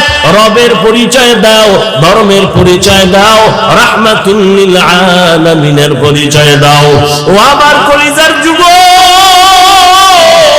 ওরে তোমার আমার আল্লাহ এক, নবী এক, কোরআন এক, কাবা এক, ধর্ম এক, কালেমা এক, এরপরে এত বয়ান, এরপরেও কেন তুমি নামাজ পড়তে চাও না? আমি নামাজ ছাড়ি না, তুমি নামাজ পড়ো না। আমি টুপি ছাড়তে চাই না, তুমি টুপি দিতেই চাও না। আমি দাড়ি কাটতে চাই না, তুমি দাড়ি রাখতে চাও না। বুঝি না বাবা, কারণ কি? আমরা ভুলে আছি না তোমরা ভুলে আছো তারও কোনো খবর পাইতেছি না। একজন যুবক যদি দাঁড়াইয়া বলো, হাফিজ ভাই তোমরা ভুলে আছো আমরা সঠিক পথে আছি, একটা দলিল দেখাও। এখন আমি দাড়ি কেটে ফেলবো, নামাজ রোজা বাদ দিয়া তোমার লাইনে শার্ট প্যান্ট টাই বইরা নাচ গান করবো। আর যদি বলো না হাফিজ ভাই আপনারাই সঠিক পথে আছেন, আমরা শয়তানের ধোকায় পড়ে গুনার পথে আছি, আপনারা সঠিক, তাহলে আমি তোমাকে বলবো যুবক বাবা, যদি তুমি পা দুটো আগাইয়া দাও আমি তোমার পায়ে হাত রেখে অনুরোধ করে বলবো, জীবনে তো কম নামাজ ছাড়ো নাই, কম বেপরদায় চলো নাই, দাড়ি কম কাটো নাই। ও আমার কলিজার যুবক, কত রাত্র মোবাইলে গুনাহ করে করে রাত কাটাইছো, আর কত রাত্র মোবাইলে গুনাহ করলে তোমার মনের আশা মিটবে, তারপরে তওবা করবা। জীবনে তো কম নামাজ ছাড়ো নাই, আর কতদিন নামাজ না পড়লে তোমার মনের আশা পূরণ হবে, তারপরে তওবা করবা। জীবনে তো কম মাইয়ার চরিত্র নষ্ট করো নাই, আর কতদিন চরিত্র বিধ্বংসী কাজ করলে তোমার মনের আশা পূরণ হবে, তারপরে তওবা করবা। এবং এটাও তুমি বলো কয়দিন তোমার আর হায়াত বাকি আছে। ওই করোনায় কত যুবক চলে গেল, ছাত্র জনতার আন্দোলনে কত যুবকের লাশ চলে গেল। এমন একটা দিন নাই গাড়ির নিচে পানির নিচে যুবকের লাশ নাই, ঘুমের ঘরে যুবকের লাশ। কয়দিন আর বাঁচবারে বাবা? আমি তোমাকে এতক্ষণ যত বয়ান শুনাইছি একবারও বলি নাই আমি হাফিজুর রহমান পাঁচকল্লি মাথায় দিছি, তোমরা যদি না দাও কপাল পুড়বে, একবারও বলি নাই আমি কওমি মাদ্রাসার সন্তান, তোমরা যদি কওমিতে না যাও তোমাদের কপাল খারাপ, একবারও বলি নাই আমি তাবলীগের লাইনের সন্তান, আমি পীরের মুরিদ, ওই লাইনে যদি তুমি না যাও কপাল খারাপ, একবারও বলি নাই। কি বলি এবার শুনো। ও আমার কলিজার যুবক, তুমি স্কুলে পড়ো, কলেজে পড়ো, চাকরি করো, ব্যবসা করো, আলহামদুলিল্লাহ আলহামদুলিল্লাহ আলহামদুলিল্লাহ। স্কুল ছাড়িও না, কলেজ ছাড়িও না, লেখাপড়া করে ডাক্তার হও, ইঞ্জিনিয়ার হও, একজন প্রফেসর হও, একজন ব্যবসায়ী চাকরিজীবী হও। তবে আমার ছোট্ট একটা দাবি, জীবনে বেয়াদব হইও না। তোমার ব্যবহারে কখনো যেন মা বাবা কখনো কষ্ট না পায়, তোমার আচরণে কোনোদিন যেন শিক্ষকেরা কষ্ট না পায়, তোমার ব্যবহারে কখনো যেন উলামায়ে কেরাম কষ্ট না পায়। কারণ মা বাবা যদি কষ্ট পায়, বদদোয়া চলে আসলে তোমার জীবন পঙ্গু হয়ে যাবে। শিক্ষকের বদদোয়া যদি নিয়েই ফেলাও, লেখাপড়ার জগৎ থেকে হারায় যাওয়া। আলেমের বদদোয়া যদি কপালে লেগে যায় কষ্ট দেওয়ার কারণে, জীবনের চরিত্র আর আদর্শ খুঁজে পাইবা না রে বাবা। এবার একটু বাস্তবে দেখো, তোমার মতো যুবক জীবনে কোনোদিন মাদ্রাসায় যায় নাই, আলিফ বাতাও শিখে নাই, দেখো স্কুল কলেজে পড়িয়াও নামাজ পড়ে আসেনি, আর কোনো ওয়াজের দরকার নাই। তোমার জীবনের এই শেষ ওয়াজ, বাসায় যাইয়া একা একা ভাববা, আর কোনো ওয়াজ দরকার নেই, শুধু এই পয়েন্ট, আমার মতো যুবক স্কুল কলেজে পড়িয়ে যদি নামাজ পড়ে আমি পারি না কেন? ও যুবক বাবারা, তোমার মতো যুবক রাস্তায় গাড়ি চালায় নামাজ ছাড়ে না, তুমি কেন পারো না? তোমার মতো যুবক doctor, professor, engineer, OC, DCSP, RAB, army, police, বিডিআরের চাকরি করে, নামাজ ছাড়ে না, বলো তুমি কেন পারবা না রে বাবা? তোমার কপালে কার অভিশাপ লাগলো? এখনো কেন তওবার দরজায় তুমি ফিরবা না? মনেরে বুঝাইয়া এখনো সময় আছে, তওবা করে নাও। জীবন চলিয়া গেল আর নামাজ ছাড়বা না, দাড়ি কাটবা না, বেপরদায় চলবা না, মা বাবারে কষ্ট দিবা না, শিক্ষকের কষ্ট দিয়া বরদোয়া নিবা না, উলামায়ে কেরামের দোয়া নিয়া, পরামর্শ নিয়া নবীর তরিকা মেনে চলবা। ও পর্দার আড়ালের আম্মা জানেরা, বোনেরা, আপনাদের সন্তানদের যত বয়ান শুনাইলাম, আপনারা দোয়া না করলে, চেষ্টা না করলে সম্ভব হবে না। এরে আম্মা জান, আপনাদের মতো কত মা এই অঞ্চলে আছে, এখনো আছে, পর্দা করে হালাল ভাবে চলে, মোবাইলে সময় নষ্ট করে না, স্বামীর মাল খেয়ানত করে না, সন্তানগুলো আদর্শওয়ালা বানানোর, গুণের মানুষ বানানোর চেষ্টা করে। এরে আম্মা জানেরা, আপনাদের এত সম্মান, আপনারা কি পারেন না একটা ভালো সন্তানের মা হবেন? সন্তানটাকে ডাক্তার বানাবেন, ইঞ্জিনিয়ার বানাবেন, প্রফেসর বানাবেন, বেয়াদব বানাবেন না।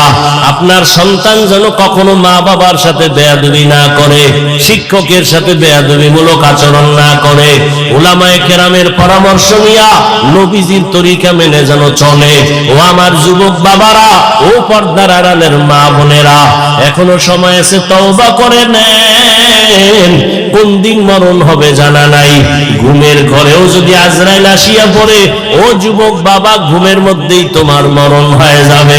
হেদায়েতের মালিক আমার আল্লাহ। মানুষ হইছি কিন্তু গুণের মানুষ হইতে পারি নাই। এখনো সময় আছে, ইবাদত করিয়া উলামায়ে কেরামের পরামর্শ নিয়ে রেডি হও।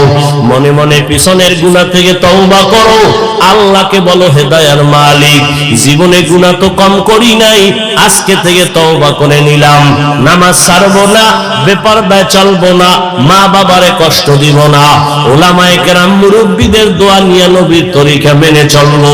তওবা করার মতো যদি অন্তর তৈরি হয়, মুনাফিকি না থাকে, খাঁটি তওবার নিয়ত যাদের আছে, দুটো হাত আমার আল্লাহকে দেখাইয়া দাও। আল্লাহ হাতগুলো কবুল করে নেন, তওবা কবুল করে নেন, তওবার উপরে মজবুত হইয়া চলার তৌফিক দান করেন, আমিন।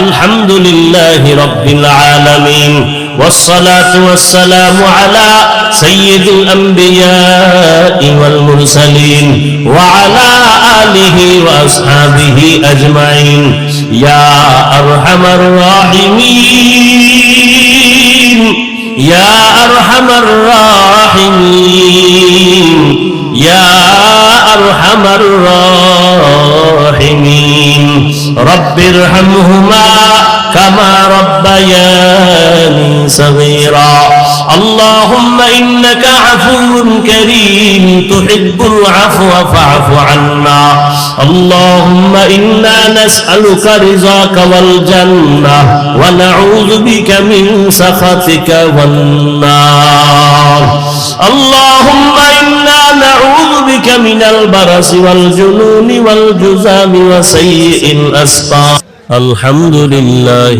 الذي جعل الشمس والقمر بحسبان والنجم والشجر يسجدان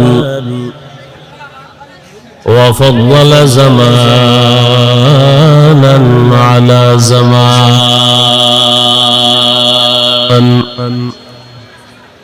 كما فضل مكانا على مكان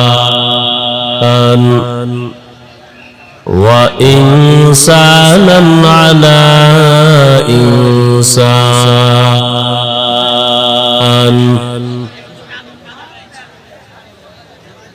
ونشهد أن لا إله إلا الله وحده لا شريك له لا ضد له ولا ند له ولا مثل له ونشهد أن سيدنا وسندنا وحبيب ربنا وطبيبنا وطبيب قلوبنا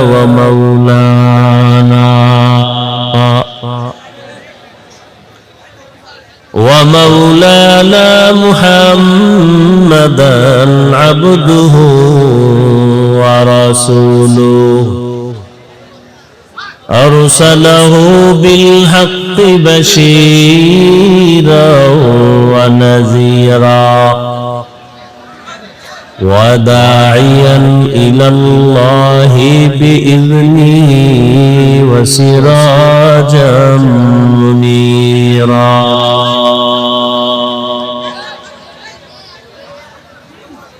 اللهم صل على محمد النبي الأمي وعلى آله وسلم تسليما وبعد فأعوذ بالله من الشيطان الرجيم بسم الله الرحمن الرحيم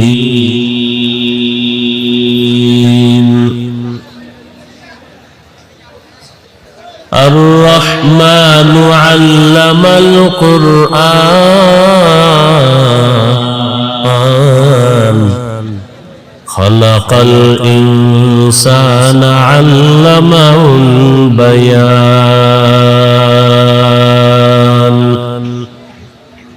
فقال رسول الله صلى الله عليه وآله وسلم خيركم من تعلم القرآن وعلمه أو كما قال النبي عليه الصلاة والسلام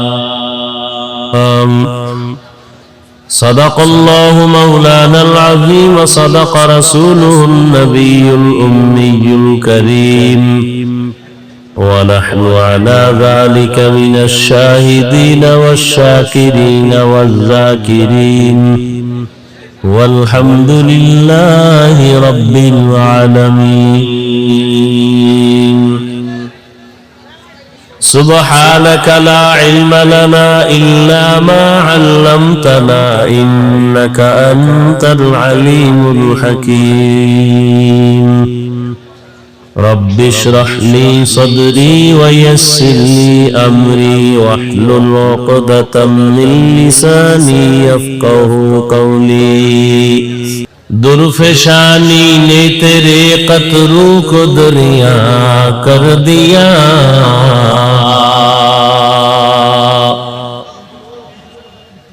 درفشانی نے تیرے قطروں کو دریا کر دیا دل کو روشن کر دیا آنکھوں کو بینا کر دیا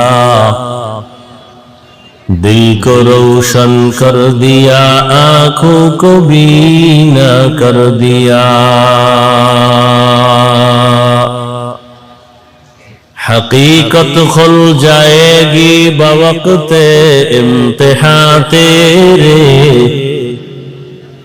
حقیقت کھل جائے گی بوقت امتحان تیرے کہ سستی میں یا محنت میں گزاری زندگی تو نے کہ سستی میں یا محنت میں گزاری زندگی تو نے محمد نے آ کر کفر کو مٹایا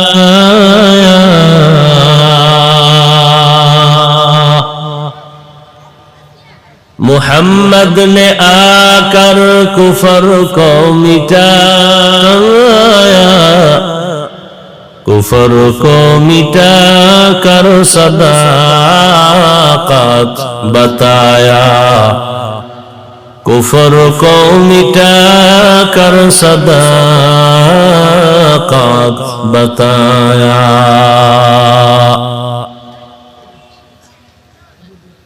ঐতিহ্যবাহী জামিয়া মিফতাহুল উলুম কর্তৃক আয়োজিত খতমে বুখারী ও আল মিফতাহ কাফেলা সম্মেলন 5 জানুয়ারি 2025 মহতি এ মাহফিলে উপস্থিত মুহতারাম সম্মানিত সভাপতি, প্রধান অতিথি, বিশেষ অতিথিবৃন্দ, হযরত উলামায়ে কেরাম, অত্র অঞ্চলের বিভিন্ন স্থান থেকে আগত আল্লাহ পাকের আশিকিন, জাকিরিন, শাকিরিন, মুহিব্বিন, মুরুব্বিয়ান এজাম, কলিজার টুকরা আমার সমবয়সী যুবক বন্ধুগণ, স্নেহের ছোট ভাই, পর্দার আড়ালে মাইকের আওয়াজ শ্রবণদাতা মা বোনেরা, আল্লাহ পাকের দরবারে শুকর যে আল্লাহ পাক আমাদেরকে সুস্থ রেখেছেন এবং এই বরকতি মজলিস উলামায়ে আহলে হকের মজলিসে হাজির হওয়ার তৌফিক দান করেছেন। নিয়ামতের শুকর আদায়ার্থে ঈমানের আওয়াজকে উঁচু করে এক আওয়াজে উচ্চ কণ্ঠে সকলেই মুহাব্বতে পড়ি আলহামদুলিল্লাহ। দরুদ ও সালাম সাইয়্যিদুল মুরসালিন রাহমাতুল লিল আলামিন শফিউল মুযনিবিন খাতামুন নবিয়্যিন সাইয়্যিদুস সাকালাইন ইমামুল মুরসালিন হযরত মুহাম্মদুর রাসূলুল্লাহ সাল্লাল্লাহু আলাইহি ওয়া আলিহি ওয়া সাল্লামের উপর। সর্বোপরি শুকর যাদের অক্লান্ত পরিশ্রমের মাধ্যমে আজ সুন্দর আয়োজন, সময় পরামর্শ অর্থ দিয়ে দোয়া করে উপস্থিত হয়ে মাইক লাইট প্যান্ডেলের ব্যবস্থাপনার মাধ্যমে সহযোগিতা যারা করেছেন, প্রত্যেককেই আল্লাহ পাক এ খিদমতের বরকতে দুনিয়াতে শান্তি, পরকালে চিরমুক্তির ব্যবস্থা করে দিন। হযরত উলামায়ে কেরাম দীর্ঘ সময় কোরআন সুন্নাহর আলোকে আলোচনা রেখেছেন, আপনারা ধৈর্যের সাথে আলোচনা শুনছেন। উলামায়ে হযরতদের কথাগুলো সকলকেই সহি তরিকায় আমল করার তৌফিক দান করেন। উলামায়ে হযরতের ইজ্জতকে আল্লাহ বেশি বেশি বাড়ায় দেন। যারা উলামায়ে কেরামের বিরুদ্ধে ষড়যন্ত্রমূলক, চক্রান্তমূলক লেখালেখি করে, বিরুদ্ধে বলে, আল্লাহ তাদের হেদায়েত দান করেন। উলামায়ে কেরামের ইজ্জত বাড়া মানি মুসলমান তথা উম্মতের ইজ্জত বাড়া। উলামায়ে কেরামের অসম্মান মানি উম্মতের অসম্মান। আরো কঠিন করে বললে বলা যায়, উলামায়ে কেরাম এদের ইজ্জতে আঘাত করার মানি হলো ইসলামের উপরে আঘাত করা। কারণ কিয়ামত পর্যন্ত আর কোনদিন নবী আসবেন না। আপনাদের ধন্যপুরে নবী রবিউল আউয়ালে আসেন, সাহাবায়ে কেরাম আর কোনদিন আসবেন না। আরে মোবাইল,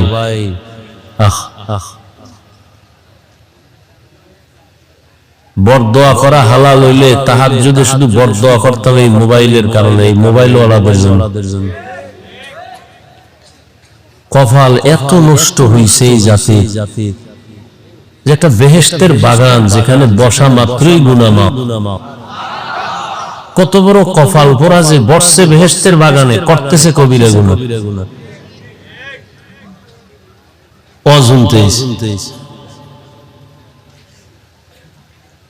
আসলে কপাল যদি পুরিয়া যায়, আমি হাফিজুর রহমান কেন আর মক্কা মদিনার ইমাম কেন? স্বয়ং রসুলের বয়ানও কপাল খুলে না। যেই রসুলকে এক নজর দেখলে জাহান্নাম হারাম, যে নবীকে এক নজর দেখলে পেটের ক্ষুধা থাকে না, সেই নবীকে টানা 13 বছর দেখলো, বয়ান শুনলো, এরপরও কপাল খুলে নাই, কালেমা পড়ে নাই। কত বড় নিকৃষ্ট বেঈমান! 13 বছর নবীরে দেখেও কালেমা পড়ে না। আর অন্যদিকে এই কথা বললেন না ভাই, অন্যদিকে 27 বছরের এক যুবক নবীজিকে জবাই করতে আসিয়া নবীজিকে দেখা মাত্র তরবারি ফালায়া কালেমা পড়ে মুসলমান হয়ে গেল। কয় বছরের যুবক? এর নাম কফাল।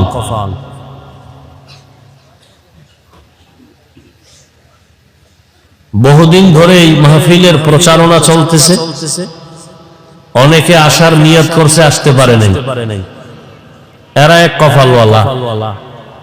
আর এক দল আসছে ঠিক, এই বেহেশতের প্যান্ডেলে ঢুকে নাই। হয়তো দোকান চিল্লায়ও না ভাই, আমি কিছু কথা বলবো, রাত্র অনেক হয়ে গেছে, কথাগুলো শুনো। এটা চিল্লা চিল্লির মজলিস না। একটা দূরের মানুষকে চিল্লানো লাগে, তুমি আমার কাছে বসা, চিল্লা চিল্লির কি আছে? হ্যাঁ, চিল্লানোর কিছু স্থান আছে, সেখানে চিল্লাও। এটা তো চিল্লানোর স্থান না। কথা বলবো, বুঝবা, এবং তওবার নিয়তে বসবা যে কিছু আল্লাহ এখান থেকে আরসি গুনাহ নিয়ে গুনাহ মুক্ত হয়ে বাড়ি যেতে পারি। চিল্লা চিল্লির কি আছে? কথার মধ্যে আদব আছে, চোখের চাহনির মধ্যে আদব আছে, বসার মধ্যে আদব আছে। মানুষের জীবনের সৌন্দর্যই হলো আদব। যার আদব নাই ও যত বড় শিক্ষিত, কোনো দাম নাই। বেয়াদবি আমি আগে মাপ চাই আপনাদের কাছে, আপনারা অনেক দামি মানুষ। যুবকদেরকে আমি বেশিটা টার্গেট করে বয়ান করি, বারবার শব্দ উচ্চারণ করি, তুমি এটা কেন করো, যুবকদেরকে বলি। কারণ যুবকদের মধ্যেই আল্লাহ যে প্রতিভা দিয়েছেন, এটা কাজে লাগাইলে এক যুবকের দ্বারা এক দুনিয়া আলোকিত করা সম্ভব। কিন্তু মোবাইল আজকে সব ধ্বংস করে ফেলতেছে, কোনো খবর নেই। আল্লাহ আমাদের সব ভাইকে হেদায়াত দান করুন। কি কথাটা বলতে লইছিলাম? যে একদল আসছে, এরা প্যান্ডেলে ঢুকতে পারেনি। এরা কোথায়? দোকানে ঘুরে, মহিলা প্যান্ডেল তাওয়াফ করে, তাজা তাজা কবিরা গুনাহ করে। আমি হাসবেন না, যা বলতেছি যদি মেধা থাকে, গভীর চিন্তা করলে তো কান্না আসা উচিত। হাসেন কেন? আর একদল প্যান্ডেলে বসছে ঠিক, কিন্তু ওদের কলবের দরজা বন্ধ মোবাইলের কারণে। এ মোবাইল নিয়ে ব্যস্ত, আসছে খালি, যাবে খালি। বয়ানের পরে মোবাইলটা যদি হারিয়ে যায়, তোর কপাল পুরাটাই ভরা। একটা বুদ্ধি, এত বুদ্ধি নোয়াখালীর মানুষের। একটা লোক আমার কথার জবাব দিতে পারবা ভালো মতো আদবের সাথে? তুমি মোবাইল ধরছো কেন? 24টা ঘন্টা তুমি মোবাইল নিয়ে ব্যস্ত থাকো। আল্লাহ দয়া করে বেহেশতের বাগানে নিয়ে আসে, এখানে মোবাইলটা না দেখাইলে তোমার মনের ঝাল মিটে না। কি যুক্তি আছে তুমি মোবাইল হাতে নেওয়া? মদিনার অর্ডার ছাড়া, সরকারের কোনো অনুমতি ছাড়া, ভিন্ন কোনো কারণে 1000 কোটি বার ছবি তোলা হারাম, কবিরা গুনাহ। পৃথিবীর কোনো মুফতির বাবার ক্ষমতা নাই কথার বিরুদ্ধে কিছু বলবে। তুমি কেন মোবাইল হাতে নিছো? কি কাজ কি তোমার? তুমি মনে করো কাম, এটা আকাম, এটা কাম না, এটা আকাম। তুমি হয়তো ভদ্রতার সাথে জবাব দিবা, হাফিজ ভাই এমন কেন করেন, মোহাব্বত করে আসছি, রেকর্ড করি। তুমি যেই প্রশ্নটা করবা, তোমার থেকে আমি কম চালাক। তোমার এই প্রশ্নের জবাব না লইয়া চেয়ারে বইছি। তুমি 200 হাত দূরে বসে মোবাইলটা ধরলে না রেকর্ড ভালো হবে, না ছবি ভালো আসবে। তোমার কাজটা নিখুঁত ভাবে মিডিয়াওয়ালারা করতেছে। ওগো আমরা হালালও বলি না, হারামও বলি না, কিচ্ছু বলি না, এটির পক্ষেও আমরা না। তাহলে তুমি তো সকালবেলা ওদের থেকে ডাউনলোড করে নিতে পারবা। শুধু শুধু কেন তুমি এখানে সময় নষ্ট করো? একটা ছুরি হাতে লয়ে গলা কাটা, এটা তোমার কাছে খুব কঠিন। কিন্তু মোবাইল হাতে লয়ে তোমার জীবনকে জবাই করতেছো, তোমার এটা অনুভব হয় না। এখানে বহু শিক্ষিত মানুষ আজকে গুগলে সার্চ দিবা, বাসায় গিয়া টাচ মোবাইল চালাইলে অঙ্গের কি কি ক্ষতি হয়, চিকিৎসা বিজ্ঞানীরা বাস্তবতার সাথে মিল রেখে কি থিওরি দিয়েছেন। এক মোবাইলে তোমার চোখের পাওয়ার নিয়ে যাইতেছে, খবর নাই। হার্ট দুর্বল, মেধা দুর্বল, কিডনি দুর্বল, চরিত্র নাই, লেখাপড়া নাই। এই মোবাইলের কারণে মাথা ব্যথা বেড়ে গেছে, বুকে ব্যথা বেড়ে গেছে, ভয় লাগে কখন তুমি স্ট্রোক করে মরে যাও। এই মোবাইলের কারণে মায়ের সাথে বেয়াদবি করেছো, একটা মোবাইলকে কেন্দ্র করে বাবার সাথে বেয়াদবি করেছো, এই মোবাইলকে কেন্দ্র করে শিক্ষকের সাথে বেয়াদবি, আলেমের সাথে বেয়াদবি। এই মোবাইলের কারণে কোথাও তোমাকে কেউ ভালো জানে না, মায়ের টাকা চুরি করেছো, এই মোবাইল ঠিক রাখতে গিয়া বাবার টাকা চুরি করেছো, বাবা মায়ের টাকা না দিলে বন্ধুর পকেট কেটেছো, বন্ধু না দিলে দোকানে সম্মিলিত চুরির ষড়যন্ত্র করতেছো। কি ভালো কাজ করছো মোবাইল দিয়ে আমাকে বুঝাও। চেহারা দিয়ে তাকাইলে নূর নাই, গুনাহ সারা রাত মোবাইলে, কবিরা গুনাহ কবিরা গুনাহ কবিরা গুনাহ, দেখতে দেখতে চেহারাটা নষ্ট করে ফেলেছো। চেহারার মধ্যে কোনো উজ্জ্বলতা নাই, লেখাপড়া নাই। আল্লাহ মাফ করুন, আল্লাহ না করুন, যদি এখন মরে যাও মনে মনে মা বাবা খুশি হইব যে একটা চরিত্রহীন, ওর কারণে মানুষের কাছে মুখ দেখাইতে পারি না, মানুষ লজ্জা দেয় যে এই রকম বেয়াদব ছেলে জন্ম দিছো কেন, ও মইরে গেছে, একটা বিপদ গেছে, কানবে ঠিক, মনে মনে খুশি। তাহলে তোমার এই জীবনে কামাই করলা সবার বড়দোয়া, একটা জীবন হইল। অথচ তোমার মতোই বহু যুবক, তোমার মতোই স্কুলে পড়ে, কলেজে পড়ে, চাকরি করে, ব্যবসা করে, 5 ওয়াক্ত নামাজ পড়ে, দাড়িওয়ালা নাই। তোমার কপালে তো খারাপ কেন? কার অভিশাপ লইয়া বইছো? আল্লাহ আমাদের সব ভাইকে হেদায়েত দান করেন। সবার আগে আল্লাহ আমাকে হেদায়েত দান করেন, আমার কলিজার প্রত্যেকটা যুবককে আল্লাহ হেদায়েতের দৌলত দান করেন। বেয়াদবি আবারও মাপ চেয়ে নিলাম। এখানে আমার কোনো ব্যক্তি স্বার্থ নেই, আছে? তোমার মোবাইল দিয়ে তোমার চোখের পাওয়ার চলে যাইতেছে। আমরা মোবাইল চালাই, মাঝে মাঝে একটু কিতাব দেখি, এখন কিছুক্ষণ দেখলে এখন ওই অন্য কিতাব পড়তে পারি না, গলায় যায় চোখ।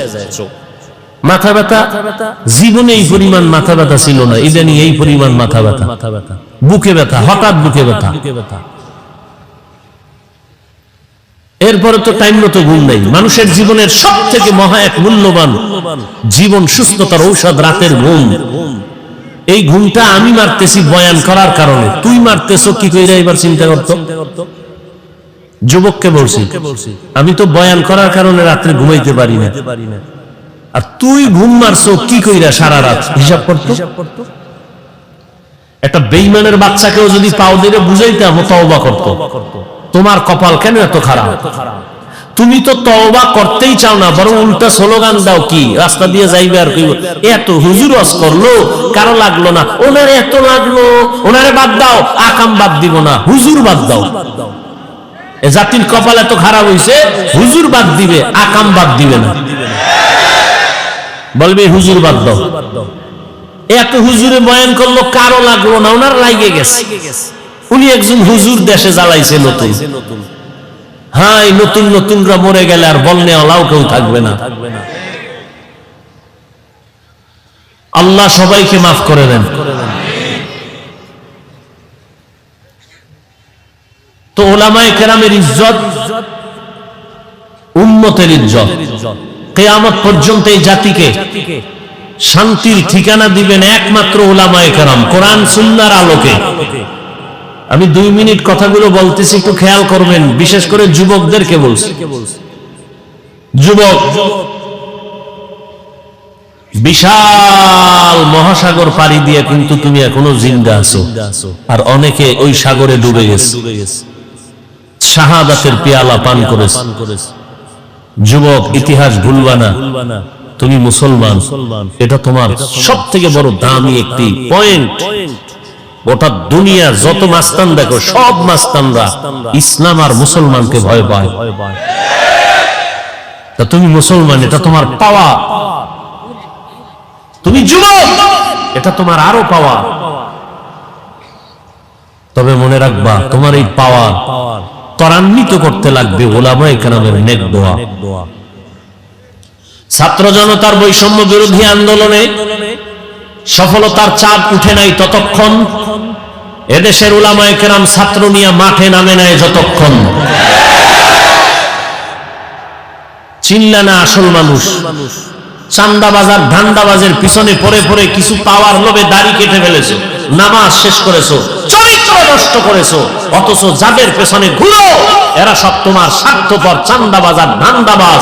স্বার্থে আঘাত লাগলে শুধু দল থেকে নাম কাটবে না, লিখে রাখ, কল্লা কেটে ফেলবে, কল্লা। কিন্তু এই জীবনে তোর নিঃস্বার্থ কলিজার বন্ধু ওলামায়ে কেরাম জীবন দিবে, কোন যুবকের কোন জাতির ক্ষতি হতে দিবে না। মাদ্রাসার ছাত্র জীবন দেয় না এই আন্দোলনে, অথচ মাদ্রাসার ছাত্রদের লিস্টি এখনো আসে নাই। অন্যদের নাম শুধু লিস্টি না, পাঠ্য বইয়ের মধ্যে ঢুকাই দিছে। কি ষড়যন্ত্র চলতেছে জানো?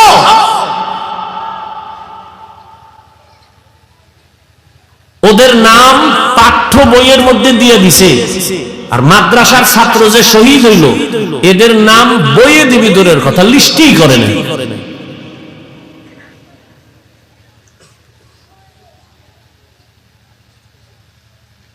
এই জন্য উলামায়ে কেরামের বিরোধিতা করা মানে ইসলামের বিরোধিতা করা। একটা কঠিন ষড়যন্ত্র গোটা আন্তর্জাতিক ভাবে। যেমন বাংলাদেশে দাঁড়িয়ে কোনো হিন্দু, কোনো বৌদ্ধ, কোনো ইহুদি, কোনো খ্রিস্টান কখনো বলে নাই সকালবেলার মক্তব বন্ধ করো, কিন্তু এমন ষড়যন্ত্র করেছে সকালবেলার মক্তব অত বাংলাদেশ থেকে বন্ধ হয়ে গেছে। কেমনে? মুয়াজ্জিন সাহেব যখন ফজরের আজান দিতে উঠেন, ঠিক আমার ঘরের আম্মা জান উঠেন সন্তানকে কেজিতে পাঠাবার জন্য, মক্তব বন্ধ করে দাও বলতে হয়নি, অটোমেটিক মক্তব বন্ধ হয়ে গেছে। কারণ ওখানে পাঠায় কেন? বই ফ্রি, টাকা ফ্রি, নাস্তা ফ্রি, গাড়ি ফ্রি। আর বাঙালি ফ্রি পাইলে কি করে এটা তো আর বলার ভাষা নাই। ও যদি ফ্রি পায় বউ দিয়ে দিবে ফ্রি। দেখেন না, বিয়ে করার আগে যৌতুকের নামে বিদেশের ভিসা চায়। একটারে ধরে জিজ্ঞেস, তুই বিয়ে করবি, ভিসা চাইছো কি? কয় বিদেশ যাবো। বিয়ে করে বউ নিয়ে যাবি? কয় এটা কেমনে সম্ভব? তা বউ কি করবি? কয় থুয়ে যাবো। পাহারা দিবে কে? কয় আমার ছোট ভাই। হাসো, জাতির কপাল পুড়ছে, আমি হাসির কথা বলি নাই। আল্লাহ হেদায়াত দান করুন। নোয়াখালী এলাকার মানুষ তো মোটামুটি ধনী, আলহামদুলিল্লাহ। এদের তো আর যৌতুক লাগে না। লাগে? ওই বাথরুমে গিয়া 10 গ্রাম পায়খানা খাইও, যৌতুক না খাইও। হালাল সাবান দিয়া কুলি করবা, গন্ধ শেষ। আর যারা যৌতুক খায়, যারা দেয়, জাহান্নামের আগুনে না পড়াইয়া ওদের গন্ধ যাবে না। যারা যৌতুক দেয়, যারা নেয়, যারা সাক্ষী থাকে, সহযোগিতা করে, সবাই জালেম। সবাই কি? সবাই বাংলা কথায় ডাকাত, সবাই ছোট লোকের বাচ্চা। ওদের মতো ইতর ছোট লোকের বাচ্চা দুনিয়াতে আর কেউ নাই। আল্লাহ হেদায়াত দান করুন। ছোট লোক, নিমক হারাম। আল্লাহ একটা মেয়ে দিছে তোমারে, তুমি এটা নিয়ে জিন্দেগি সুন্দর করো। তুমি ওই বেচারার কামাই রুজি খাবা কেন? তা তোমার হাত কেটে ফেলো, তুমি পুরুষ নামের কলঙ্ক। আল্লাহ সব ভাইকে হেদায়াত দান করেন। উলামায়ে কেরামের যারা বিরোধিতা করে, আল্লাহ তাদের হেদায়াত দান করেন। আমি যে আয়াত পড়েছি আপনাদের সকলের পরিচিত, মুখস্থ করা আয়াত।